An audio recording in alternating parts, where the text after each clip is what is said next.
मित्रांनो, भारताच्या नागरी अंतराळ कार्यक्रमात आणि लष्करी क्षेपणास्त्र विकासामध्ये ज्यांचा मोठा सहभाग होता आणि ज्यांना आपण मिसाईल मॅन म्हणून ओळखतो असे भारताचे राष्ट्रपती, शास्त्रज्ञ असे जे आपले अब्दुल कलाम साहेब आहेत, त्यांची आज पुण्यतिथी.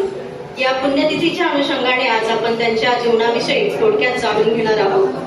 40 वर्ष शास्त्रज्ञ, विज्ञान प्रशासक, संरक्षण संशोधन आणि विकास संस्था असणारी अर्थात DRDO या भारतीय अंतराळ संशोधन संस्था असणारी म्हणजेच इस्रो या शाखांमध्ये त्यांनी 40 वर्ष त्यांचं योगदान दिलेलं आहे.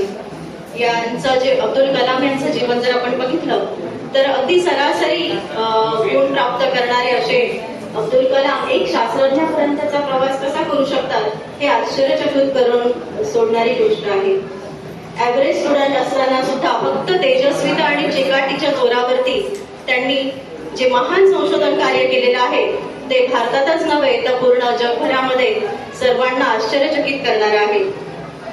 शालेय वर्षामध्ये सरासरी गुण असताना देखील अत्यंत चिकाटीने त्यांनी सेकंडरी स्कूल रामनाथपुरम येथून त्यांचं शिक्षण पूर्ण केलं आणि त्यानंतर तिरुचिरापल्ली इथून सेंट जोसेफ कॉलेज जे मद्रास विद्यापीठाशी संलग्न आहे अशा कॉलेजमध्ये त्यांनी प्रवेश घेतला. 1954 साली भौतिक शास्त्रात पदवी प्राप्त केली. त्यानंतर 1955 ला MIT अर्थात मद्रास इन्स्टिट्यूट ऑफ टेक्नॉलॉजी इथे एरोस्पेस इंजिनिअरिंगचं शिक्षण त्यांनी पूर्ण केलं. या इंजिनिअरिंग कॉलेजला असताना त्यांना एक प्रोजेक्ट दिलेला होता. त्यासाठी त्यांना विमानाचं एक मॉडेल बनवायचं होतं. परंतु हे मॉडेल बनवत असताना त्यांना 1 महिना झाला तरी त्यांच्या शिक्षकांना कॉलेजच्या डीनला जे अपेक्षित होतं तसं मॉडेल बनवून झालं नाही. त्यावेळेस त्यांनी त्यांच्या डीन सरांकडून 1 महिन्याची मुदतवाढ मागितली. परंतु त्यांनी एक अट ठेवली की 1 महिना तर नाही पण 3 दिवसाच्या आत तुला हे मॉडेल पूर्ण करावं लागेल, अन्यथा तुझी स्कॉलरशिप ही बंद होईल. विद्यार्थी मित्रांनो, आपल्याला माहितीच आहे अब्दुल कलाम हे अत्यंत गरीब घरातून जन्माला आलेले होते. त्यांचे वडील हे नावाडी होते. नदीच्या एका किनाऱ्यापासून दुसऱ्या किनाऱ्यापर्यंत तीर्थयात्रेकरू जे होते त्यांना नदी पार करण्यासाठी ते मदत करत होते.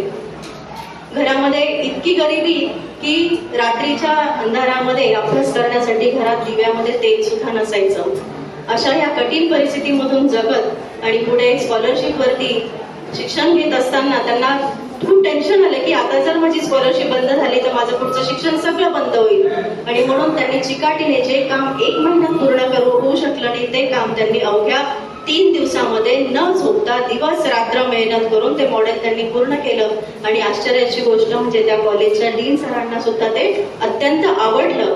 आणि असा हा हुशार विद्यार्थी नंतर मग पुढे एकदा त्यांचं स्वप्न होतं लहानपणापासून की आकाशामध्ये पक्ष्यांना बघितल्यावर उडण्याचं स्वप्न होतं आणि आकाशात उडता यावं म्हणून पायलट बनण्याचं स्वप्न घेऊन जगणारे अब्दुल कलाम डेहराडूनला इंडियन एअरफोर्स जॉईन करण्यासाठी गेले होते.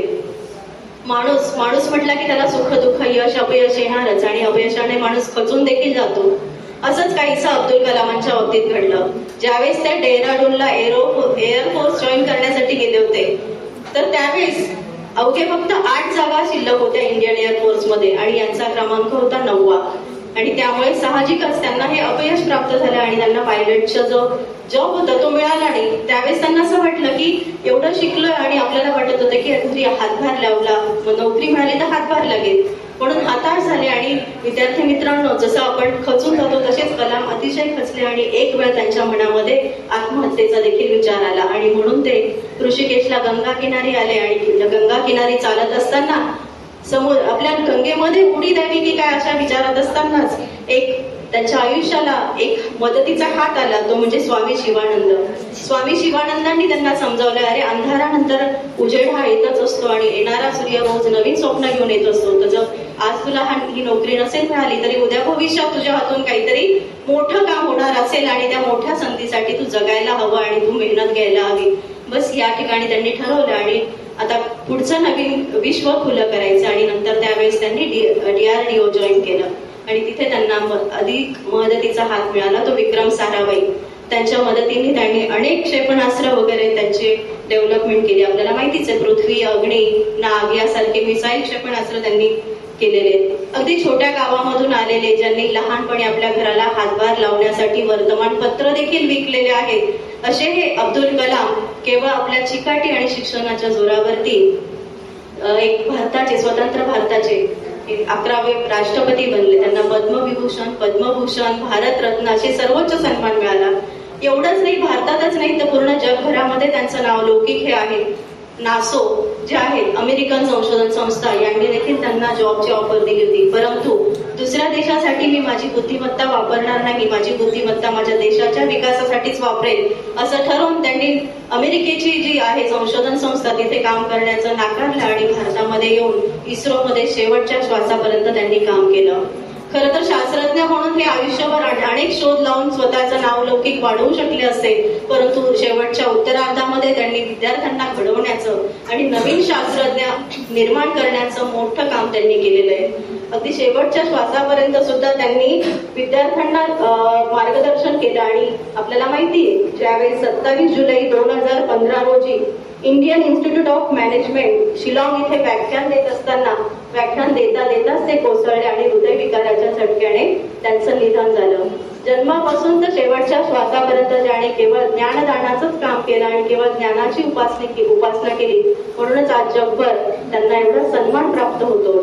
आपण जर फक्त एक जरी ठरवलं की आज वर्तमानपत्र वाटणारा एखादा मुलगा जर आपल्याला जाताना दिसला तर आपल्याला जर कलाम आठवले आणि कलामांसारखं आपल्याला वेगळं काहीतरी करता येईल का असा जरी मनामध्ये तुमच्या विचार आला तरी आज पुण्यतिथी आपण साजरी केल्यासारखं समाधान आपल्याला निश्चितच मिळेल. केवळ हार आणि फुलं वाहून पुण्यतिथी साजरी होणार नाही, तर कलामांचं जे आत्मचरित्र आहे अग्निपंख नावाचं जे पुस्तक आहे ते जर आपल्या आयुष्यामध्ये आपण एकदा जरी वाचू शकलो, खूप जास्त नाही, अवघ्या 250 पानाचं पुस्तक आहे, आपण ठरवलं तर एका आठवड्यामध्ये वाचू शकतो. आणि वाचून जर आपल्या आयुष्याला नवीन दिशा मिळाली तर खऱ्या अर्थाने आपण पुण्यतिथी साजरी केली असं आपण म्हणूया. एवढं बोलून मी अब्दुल कलाम यांना माझे